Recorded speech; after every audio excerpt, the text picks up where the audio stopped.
Ang asawa mo, siya ang kaysa-isang babae na nagmamahal sa'yo kahit sino ka pa. Oo, mahal ka ng nanay mo dahil siya ang nagluwal sa'yo. Mahalaga ka sa mga kapatid mo dahil iisa lang ang magulang ninyo. Mahal ka ng mga anak mo dahil ikaw ang tatay nila. Pero ang asawa mo, iba ang level ng pagmamahal niyan sa'yo.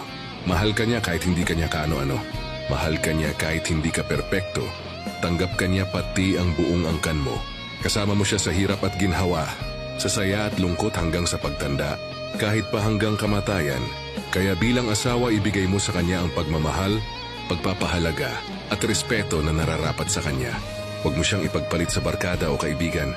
Huwag mo siyang sasaktan pisikal man o emosyonal.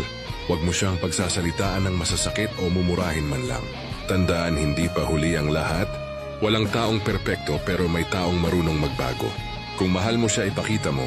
Kung nasaktan mo siya, ayusin mo. At kung natatakot ka na, baka mawala siya, yakapin mo na ngayon at sabihin, "Salamat at ikaw ang asawa ko."